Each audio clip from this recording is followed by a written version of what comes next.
Auzubillahiminash-shaytanir-rajim. Bismillahir-rahmanir-rahim. Assalamu alaikum dear students of second year biology. Welcome to you all. आज जो हमारा topic है biology का जो हम स्टार्ट करेंगे that is terrestrial and lithospheric ecosystem. Terrestrial और लिथोस्फेरिक इकोसिस्टम में आपको पता होना चाहिए कि हमारे पास टेरेस्ट्रियल इकोसिस्टम क्या है। टेरेस्ट्रियल इकोसिस्टम असल में वो इकोसिस्टम है जो सॉइल या लैंड के ऊपर एग्जिस्ट करता है। The ecosystem that is present on land और soil is known as terrestrial और लिथोस्फेरिक इकोसिस्टम। टेरेस्ट्रियल इकोसिस्टम की कुछ कैरेक्टरिस्टिक फीचर है, जैसे कि इसके पास लाइट बहुत ज़्यादा प्लेंटी होती है, प्लेंटी भी बहुत ज़्यादा अबंडेंट है, बहुत ज़्यादा मिकदार में अवेलेबल होती है। इसी तरह यहाँ पर सॉइल मौजूद है जो कि प्रोवाइड करती है न्यूट्रिएंट्स टू ऑल प्लांट्स और एनिमल्स फॉर सर्वाइवल। वाटर की अगर हम बात करें तो वाटर यहाँ पर थोड़ा सा लिमिटेड अमाउंट में होता है, या आप कह लें अनइवनली डिस्ट्रीब्यूटेड होता है प्लेस और टाइम के लिहाज से।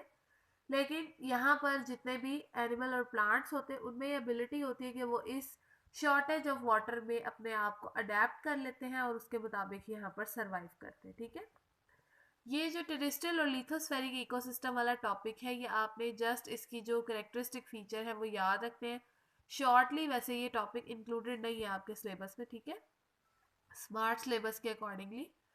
तो अडेप्टेशन यहाँ पर कुछ दी हुई है इसकी लिथोस्फेरिक इकोसिस्टम की हवाले से। ठीक है, वो अडेप्टेशन क्या है उनमें उन्होंने सबसे पहले आपको बताया हुआ है सपोर्टिंग टिश्यूज होते हैं यहाँ पर एनिमल और प्लांट्स के पास। जैसे प्लांट्स के पास जो है वो जाइलम फ्लोएम मौजूद होंगे, जबकि एनिमल के पास जो है वो स्केलेटन मौजूद होगा जो उनको प्रोटेक्ट करेगा, उन्हें सपोर्ट करेगा। ठीक है, फिर इसी तरीके से दूसरा जो है वो इम्पॉर्टेंट पॉइंट है conservation of water. Conservation of water mean कि प्लांट और एनिमल दोनों की बॉडी अडेप्टेड है कि वो वाटर को कंजर्व कर सकती है होम्योस्टेसिस के प्रोसेस से। आप होम्योस्टेसिस पढ़ चुके हैं जिसमें हम वाटर की सॉल्ट्स की कंसंट्रेशन को या टेम्परेचर को मेंटेन करते हैं according to external environmental conditions. ठीक है, तो यहाँ पे प्लांट्स के पास बार्क डेवलप हुई हुई है, जबकि एनिमल्स के पास जो है वो स्किन डेवलप हुई हुई है ताकि वो अपने वाटर को कंजर्व कर सके और उनकी बॉडी से ज़्यादा वाटर लॉस ना हो। अच्छा, मेजर जो आज हमने टॉपिक स्टार्ट करना है that is division of terrestrial ecosystem. Division of terrestrial ecosystem में हम बात करते हैं कि हमने टेरेस्ट्रियल इकोसिस्टम को 4 टाइप्स में डिवाइड किया है, जिनमें से 3 टाइप्स आप यहाँ पर स्मार्ट सिलेबस में डिस्कस करेंगे। सबसे पहली टाइप है फॉरेस्ट इकोसिस्टम। फॉरेस्ट जिसमें सारे फॉरेस्ट आ जाते हैं, मेजर ट्रीज आ जाते हैं, उनमें जो क्लाइमेक्स कम्युनिटी है वो फॉरेस्ट की है, ट्रीज की होती है, साथ में श्रब हर्ब्स वगैरह भी एग्जिस्ट करती है। दूसरा है ग्रासलैंड इकोसिस्टम जिसमें सारी ग्रासेस डोमिनेंट होंगी। तीसरा डेजर्ट इकोसिस्टम है जिसमें सैंड ज़्यादा कॉमन और वेजिटेशन ना होने के बराबर है। फोर्थ वन टंड्रा इकोसिस्टम है, यहाँ पर भी वेजिटेशन कम होती है क्योंकि यहाँ स्नोफॉल हुई होती है। ठीक है, हर सीजन में यहाँ पर ज़्यादातर स्नोफॉल ही रहती है हर टाइम पीरियड में। तो फॉरेस्ट इकोसिस्टम को हमने फर्दर डिवाइडेड किया 3 टाइप्स में। Number 1 is tropical rain forest, number 2 is temperate deciduous forest और number 3 coniferous alpine boreal forest. ठीक है, ये भी हम अभी आज के टॉपिक आज के लेक्चर के अंदर डिस्कस करेंगे, टेम्परेट डिसीडियस फॉरेस्ट को और coniferous alpine and boreal forest को। ठीक है, यहाँ पर आपको सबसे पहले जो है वो उन्होंने कुछ मेजर इकोसिस्टम जो पाकिस्तान में एग्जिस्ट करते हैं उनकी एक क्लासिफिकेशन दी हुई कि वो कहाँ कहाँ पर एग्जिस्ट करते हैं। नंबर 1 है टेम्परेट डिसीडियस फॉरेस्ट। ये फॉरेस्ट शुगरा और नीलम वैली में ज़्यादातर एग्जिस्ट करते हैं। Coniferous alpine and boreal forest northern mountains Kaghan, Swat, Malam Jabba Dir और चिल्लास में है ज़्यादातर। Grassland ecosystem Gilgit Kashmir, Waziristan, lower Chitral और नॉर्थ कल्लात वाली साइड पर है। डेजर्ट इकोसिस्टम मियाँ वाली, भक्कर, फोर्ट अब्बास, भावल नगर, भावलपुर, रहीम यार खान इस साइड पर है। सिंध में भी है डेजर्ट। और जो टंड्रा इकोसिस्टम है वो कराकरम माउंटेन्स में और हिंदू कश माउंटेन के राउंड अबाउट जो है वो एग्जिस्ट कर रहे हैं। ठीक है, तो ये टोटल 5 मेजर इकोसिस्टम है जो कि पाकिस्तान में एग्जिस्ट करते हैं, आपको आसानी से मिल जाते हैं। सबसे पहले अब हम बात करते हैं टेम्परेट डिसीडियस फॉरेस्ट की। ठीक है, ये जो फॉरेस्ट है इनमें आपको कुछ करेक्टरिस्टिक फीचर्स दिए हुए होंगे, इनके एनिमल कौन से हैं, इनके प्लांट्स कौन से, इनमें टेम्परेचर कितना रहता है, रेनफॉल कितनी है, ये सब कुछ आपने यहाँ पर स्टडी करना है और याद रखना है इसको एज अ लॉन्ग क्वेश्चन। इनमें से कोई भी फॉरेस्ट आ सकता है, ठीक है। तो टेम्परेट डिसीडियस फॉरेस्ट पाकिस्तान में कहाँ पर होगा, जहाँ पर टेम्परेट मॉइस्ट कंडीशंस होंगी, ठीक है। नॉर्मल कंडीशंस है, ना बहुत हाई टेम्परेचर है ना बहुत लो टेम्परेचर है, रेनफॉल एवरेज होगी, ठीक है। और ये नीलम वैली आपने पढ़ा, शुगरा, वहाँ पर जो है वो एग्जिस्ट करता है। फॉरेस्ट जो है वो इंडिया में भी मौजूद है, साउथ ईस्ट एशिया में है, ईस्टर्न नॉर्थ अमेरिका में, यूरोप में, चाइना में, Australia, Japan, north and south America, ये वर्ल्ड वाइड डिस्ट्रीब्यूशन है इन फॉरेस्ट की, ठीक है। पाकिस्तान में सिर्फ ये नीलम वैली और शुगरा में एग्जिस्ट करते हैं। इसके अलावा यहाँ पर अगर हम देखें तो rainfall is not nearly as constant, ठीक है, बहुत ज़्यादा कांस्टेंट नहीं है। हाँ, इनमें जो सीजन्स हैं, डिस्टिंक्ट समर सीजन होता है और डिस्टिंक्ट विंटर सीजन, यानी जब ड्राई समर सीजन है तो समर है, वहाँ पे गर्मी होगी। जब विंटर सीजन है तो वहाँ पर विंटर सीजन के हवाले से स्नोफॉल भी होगी और ठंडक भी एग्जिस्ट करेगी, ठीक है। During dry season trees can not get enough water. अब हम टेरेस्ट्रियल इकोसिस्टम पढ़े तो ऑब्वियसली ड्राई सीजन में यहाँ पर वाटर अवेलेबल नहीं होगा, तो प्लांट्स को अपने लीव्स में से एवापोरेशन को रोकने के लिए कुछ अडेप्टेशन करनी पड़ती है, उन्हें कंपनसेशन शो करनी पड़ती है। तो वो क्या करते हैं, वो अपने लीव्स को शेड डाउन कर देते हैं, ड्राई सीजन में शेडिंग कर देते हैं अपने लीव्स के, यानी वो अपने लीव को गिरा देते हैं ताकि वो मिनिमाइज कर सके वाटर लॉस को। इसी तरीके से जो जैसे ही टाइम पीरियड पास ऑन होता है, ड्राउट कंडीशन, ड्राउट यानी कि जब ड्राई सीजन था वो ख़त्म हो जाता है, खुश्क साली ख़त्म हो जाती है, तो ऑटोमेटिकली ये प्लांट्स दोबारा से नए लीव्स जो है वो बना लेते हैं, ठीक है। रेनफॉल यहाँ पर एवरेज जो दी हुई डेट इज 750 टू 1500 मिलीमीटर, ठीक है, ये इनकी एवरेज रेनफॉल है, ये एमसीक्यू के हवाले से भी आपने याद रखना है। टेम्परेचर की बात करें तो यहाँ पर टेम्परेचर होता है विंटर सीजन में 4 डिग्री सेल्सियस से लेकर समर सीजन में बहुत हाई टेम्परेचर भी होगा तो 30 डिग्री सेल्सियस तक, यानी 4 टू 30 की रेंज है टेम्परेचर की, मॉडरेट टेम्परेचर रहता है। प्लांट्स जो यहाँ एग्जिस्ट करते हैं उनमें कुछ डोमिनेंट प्लांट्स हैं like Taxus baccata, Pinus wallichiana, Berberis lycium. इसके अलावा कुछ श्रब्स हैं जिनकी हाइट 5 मीटर्स तक होती है, कुछ ग्रासेस हैं, फर्न्स हैं, हर्बेशियस प्लांट्स हैं जो कि लोअर लेयर बनाएंगे, फील्ड लेयर उसे हम कहते हैं, जो ज़मीन के साथ साथ ग्रो किए हुए होते हैं।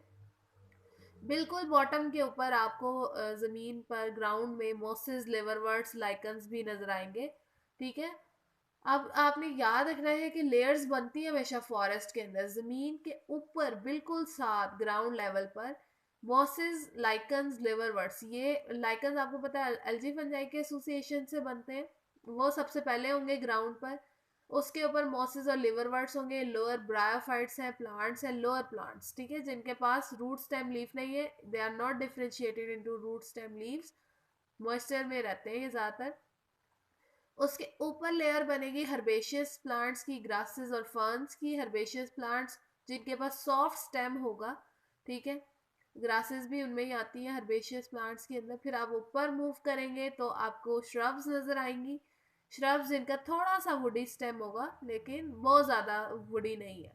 फिर उसके ऊपर आपको ये ट्रीज नजर आएंगे जिनमें कॉमन टेक्सस की स्पीशीज है, पाइनस वेलिशियाना है और बर्बेरिस लाइसियम है, ठीक है, ये आपको ज्यादा कॉमनली वहां पर नजर आते हैं।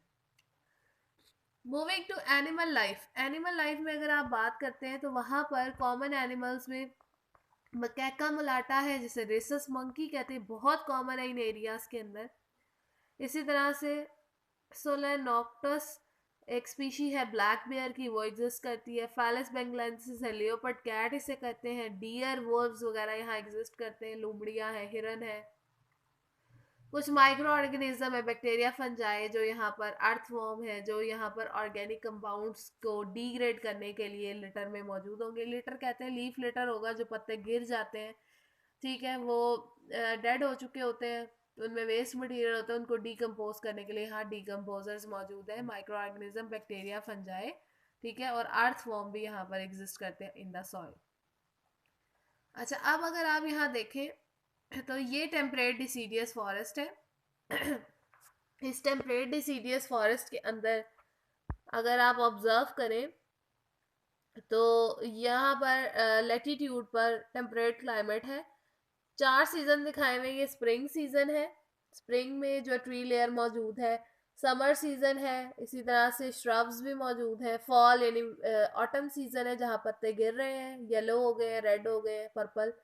और विंटर सीजन है जिसमें दोबारा से ये देखें खाली हो गए हैं बिल्कुल जो दरख्त है, और उसके बाद दोबारा से ग्रोथ स्टार्ट होगी, इसको स्प्रिंग आ जाता है। नीचे हर्ब्स, श्रब्स और आपको ट्री की लेयर्स नजर आ रही है, ठीक है। हर्ब सबसे नीचे है, श्रब उससे ऊपर है, और उससे सबसे ऊपर जो है वो एक ट्री की लेयर है, ठीक है। ये जो है वो 4 सीजन टेम्परेट डिसीडियस फॉरेस्ट आपको दिखाए हुए। ये एक पिक्चर है टेम्परेट डिसीडियस फॉरेस्ट की जो शुगरा में एग्जिस्ट कर रही है, ठीक है। ये शुगरा की पिक्चर है। इसी तरह से ये हिमालयन ड्राई टेम्परेट फॉरेस्ट है, हिमालयन रीजन में पहाड़ी सिलसिलों के साथ साथ हिमालय के इर्द गिर्द। ये भी शुगरा और नीलम वैली की एक पिक्चर है। ये जो आपको फॉरेस्ट सारा नजर आ रहा है यहाँ पर, ये वाला, ये सारा जो है टेम्परेट डिसीडियस फॉरेस्ट है। This is also an picture of a Neelam valley. इस नीलम वैली में आप ये देख सकते हो, ये पीछे एक फॉरेस्ट की लेयर है, आगे और तरह की ट्रीज हैं, तो ये फॉरेस्ट मिलकर बना रहे हैं। पीछे और तरह की ट्रीज है, ठीक है, और उनकी लेंथ भी वेरी कर रही है, ठीक है। फिर ये जो आपने प्लांट्स पढ़े जो यहाँ एग्जिस्ट करते हैं, this is Texas बकाटा, coniferous plant है, ये भी कोन बनाते हैं। ये पाइनस वेलिशियाना है जिसकी नीडल लाइक लीफ है, ये इसकी कोन्स है। इसी तरीके से ये बर्बेरस लाइसियम है जो कि आपने पढ़ा यहाँ पर एग्जिस्ट करती है कॉमनली, ठीक है। एनिमल्स के अंदर ये रेसस मंकी है, ये बहुत ज़्यादा कॉमन है इन एरियाज के अंदर। ये ब्लैक बेयर है, ठीक है। और ये लियोपर्ड कैट है, कैट है लेकिन इसकी बॉडी के ऊपर ऐसे निशान है, इस तरह की इसका फीचर है कि बिल्कुल लियोपर्ड चीते की तरह से देखने में लगती है, ठीक है। तो लियोपर्ड कैट है। ये एनिमल्स जो है वो यहाँ पर कॉमनली एग्जिस्ट करते हैं, ठीक है। नेक्स्ट फिर हम मूव करते हैं, हमारा नेक्स्ट टॉपिक जो है that is coniferous and alpine boreal forest की तरफ, ठीक है।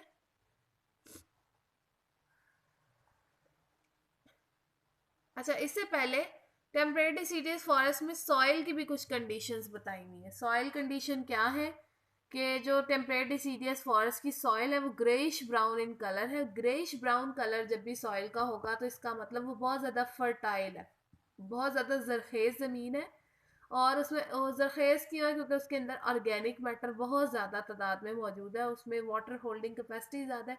जितने ज़्यादा ऑर्गेनिक मैटर होगा उतना ही ज़्यादा, यानी ह्यूमस बहुत ज़्यादा अवेलेबल होगा जो कि पार्शली डिकम्पोज्ड ऑर्गेनिक मैटर होता है, जो माइक्रो ऑर्गेनिज्म की वजह से डिकम्पोज हो रहा होता है।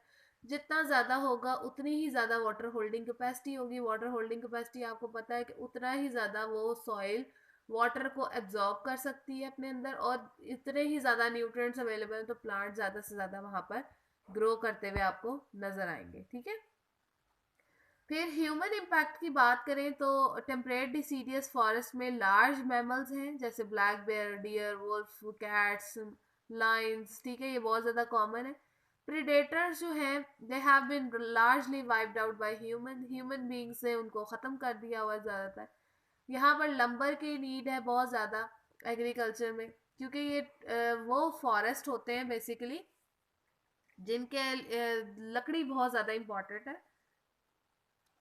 तो लकड़ी को काट के दरख्तों को रिड्यूस किया जा रहा है। ये ह्यूमन इम्पैक्ट है कि ह्यूमन नेगेटिव इम्पैक्ट डाल रहे हैं, अपना नेगेटिव रोल प्ले कर रहे हैं कि वो दरख्तों को काट रहे हैं लकड़ी के लिए, ठीक है।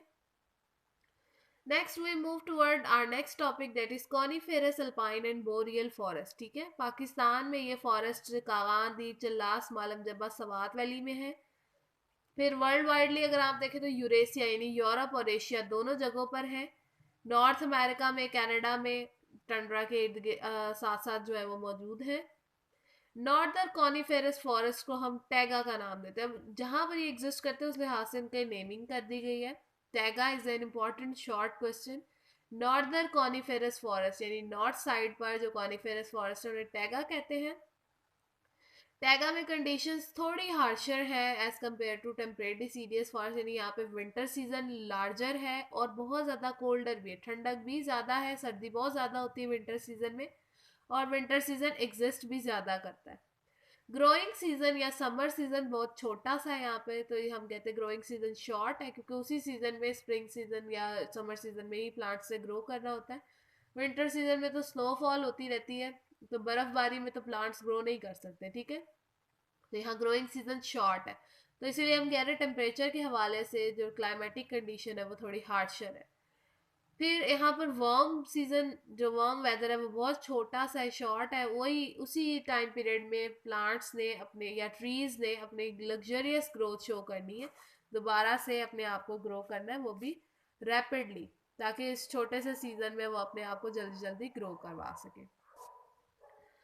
फिर हम बात करते हैं कुछ एवरग्रीन कॉनिफेरस ट्रीज की। एवरग्रीन कौन से होते हैं? वो ट्रीज जो कि सारा साल ग्रोथ अपनी शो करते हैं, वो ऐसे ही रहते हैं हरे भरे, ठीक है, उनकी ग्रोथ होती रहती है।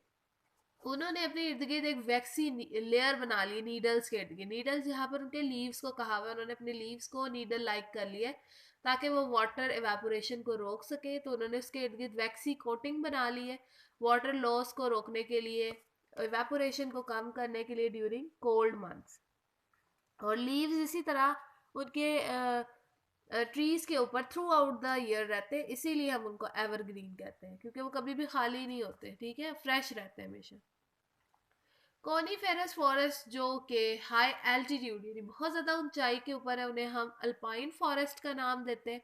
जबकि वो फॉरेस्ट जो कि लैटिट्यूड यानी कि जैसे जैसे ज़मीन के साथ साथ आप मूव करते जाएं, जिसे हम चौड़ाई भी कह सकते हैं, तो लैटिट्यूड के ऊपर देखें मूव करें तो वहाँ पर जो फॉरेस्ट है उन्हें हम बोरियल फॉरेस्ट कहते हैं। तो ऊंचाई के हाइट के लिहाज से बात करें तो ऑल्टीट्यूड है अल्पाइन फॉरेस्ट, और अगर आप वैसे ही बात कर रहे हैं ग्राउंड लेवल के साथ साथ, तो वो हमारे पास लैटिट्यूड है जिसे हम बोरियल फॉरेस्ट का नाम देते हैं, ठीक है। तो इसलिए अल्पाइन एंड बोरियल फॉरेस्ट इन्हें हमने कहा हुआ है। अच्छा, ये आपको एक टैगा की पिक्चर भी शो की हुई है उन्होंने, ठीक है। नेक्स्ट यहाँ पर स्नो कवर की बात की हुई है। स्नो कवर और टेम्परेचर, यहाँ पर स्नो क्योंकि बहुत ज़्यादा होती है, विंटर सीजन यहाँ पर स्वेयर भी है और लॉन्ग भी है। टेम्परेचर यहाँ पर जाहिर सी बात है, स्नोफॉल हो रही है तो फ्रीजिंग टेम्परेचर होगा 0 से लेकर 10 डिग्री सेल्सियस, यानी बहुत ज़्यादा अगर समर सीजन भी आ जाएगा तो 10 तक टेम्परेचर जाता है, इससे ज़्यादा ऊपर नहीं जाता, ये एवरेज है। एनिमल और प्लांट लाइफ में बात करें तो क्योंकि यहाँ क्लाइमेटिक कंडीशन बहुत ही ज़्यादा हार्श है, विंटर सीजन लॉन्ग होने की वजह से, तो यहाँ एनिमल और प्लांट डाइवर्सिटी कम ही है, ठीक है, लाइफ कम है। यहाँ लार्ज मैमल्स हैं, bison, wolf, black bear, deer, Marco Polo, sheep. कुछ स्मॉलर एनिमल्स हैं इसी तरह से, जिनमें आप बात करते हैं कश्मीर फ्लाइंग स्क्विरल है, स्नोशू हेयर है, वोल्वराइन है, क्रॉस बिल है, ये सारे यहाँ प्रेजेंट होंगे। प्लांट्स में देखें तो पाइनस वेलिशियाना है, पाइनस रॉक्स बरजाए है, एबी स्पिंड्रो है, पाइजिया स्मिथियाना है, और सबसे बढ़कर हमारा जो नेशनल ट्री है सिड्रस देवदारा, देवदार का दरख्त भी जिसे कहते हैं, वो यहाँ पर प्रेजेंट है, सिड्रस देवदारा, ठीक है। तो ये यहाँ पर कॉमनली एग्जिस्ट कर रहे हैं। ह्यूमन इम्पैक्ट की बात करें अगर हम, तो ह्यूमन के हवाले से देखें कि वो अपना क्या रोल प्ले करते हैं, तो क्योंकि क्लाइमेट बहुत ज़्यादा स्वेयर है, विंटर सीजन लार्ज होने की वजह से रिमोटनेस यहाँ पर होती है। रिमोटनेस मतलब लाइफ स्टिल हो जाती है, जिंदगी मुंजमद हो जाती है, जब बर्फबारी होती है कोई काम नहीं कर सकता, ठीक है। तो इसीलिए ह्यूमन बीइंग्स का यहाँ पर रोल ज़्यादा नहीं है, वो फॉरेस्ट को डिस्टर्ब नहीं करते, यहाँ पर फॉरेस्ट अनडिस्टर्ब्ड है। हाँ, लेकिन ये ज़रूर है कि स्टिल लंबर की ज़रूरत है, यानी कि ट्री वुड की ज़रूरत होती है। तो जब कभी भी शॉर्ट समर सीजन भी आता है तो उस दौरान बहुत सारा फॉरेस्ट जो है वो क्लियर कर दिया जाता है वर्ल्ड वाइडली। तो इसीलिए ह्यूमन का यहाँ पर भी नेगेटिव रोल है, लेकिन कम है, वो अपना नेगेटिव रोल भी यहाँ पर कम प्ले कर रहे हैं, क्योंकि यहाँ पर बहुत ज़्यादा हार्श कंडीशन है, ठीक है। अच्छा, कॉनीफेरस फॉरेस्ट के अंदर ये आपको सबसे पहले जो है वो शो किया हुआ एक डायग्राम है, जिसमें सारे यहाँ पर जो प्लांट्स एग्जिस्ट करते हैं वो बताए हुए हैं। जैसे बाल्सम फेयर है, एनिमल्स भी बताए हुए कि इन फॉरेस्ट के अंदर जो स्क्विरल, डियर ज़्यादा एग्जिस्ट करते हैं, जिनके बर्ड्स खाते हैं। रेड सीडर है, ठीक है। इसी तरह से साइबेरियन स्प्रस है, वाइट फिर है, और ये पाइन ट्रीज हैं जो यहाँ पर एग्जिस्ट करते हैं। ये टैगा है, ठीक है। ये टैगा की एक पिक्चर है जो नॉर्थ साइड पर एग्जिस्ट कर रहे हैं ट्रीज। ये भी टैगा की एक पिक्चर है, ठीक है, जो कि स्नोई टैगा है जहाँ पर स्नोफॉल हो चुकी हुई है। ये भी स्नोई टैगा की एक पिक्चर है, ठीक है। ये कागान में क्योंकि फॉरेस्ट एग्जिस्ट करते हैं तो ये कागान की एक पिक्चर है, ब्यूटीफुल पिक्चर ऑफ कागान। ये सारा फॉरेस्ट जो है वो कागान में है, ठीक है। ये सवात की पिक्चर है जहाँ पर ये फॉरेस्ट है, कॉनिफेरस अल्पाइन बोरियल फॉरेस्ट, ठीक है। ये पाइनस की स्पीशीज लगी हुई है। ये भी सवात की एक पिक्चर है जहाँ पर ब्यूटीफुली ये फॉरेस्ट जो है वो ग्रो किया हुआ है, ठीक है। ये बाइसन है जो आपने भी पढ़ा, यहाँ पर एनिमल एग्जिस्ट करता है। और साथ जो है वो मार्को पोलो शीप है, ठीक है। मार्को पोलो शीप यहाँ पर बहुत कॉमनली एग्जिस्ट करती है इन फॉरेस्ट के अंदर। ये वाला बाइसन है, ये मार्को पोलो शीप है। फिर कश्मीर फ्लाइंग स्क्विरल ये है। स्क्विरल थोड़ी सी डिफरेंट है, जो यहाँ एग्जिस्ट करती है। फिर ये वाला स्नो शू हेयर है। ये आपको जो नजर आ रहा है डेट इज वोल्वराइन, बियर की तरह का है। और ये क्रॉसबिल है जो एक स्पैरो की टाइप है, स्पीशी है। दैट इज पाइनस रॉक्स मर जाए, ठीक है। पाइनस चिलगोजे की ट्री स्पीशीज है जो यहाँ एग्जिस्ट कर रही है। ये इसकी कॉन्स है जो आप प्रैक्टिकल में भी पढ़ते होते हो। एबी स्पिंड्रो है ये, और ये उसकी कॉन्स है ब्लू इन कलर, ठीक है। ये यहाँ बहुत कॉमन है। पाइसिया स्मिथियाना ये दरख्त है, और ये कॉनिफेरस ट्री है, और ये उसकी कोन्स है। ये भी बहुत कॉमन है इन एरियाज में। मरी से ऊपर आप मूव करते जाएं पहाड़ी सिलसिलों में तो यही दरख्त है, एबी पाइसिया पाइनस। ये बहुत ज्यादा कॉमन है, ठीक है। Thank you so much.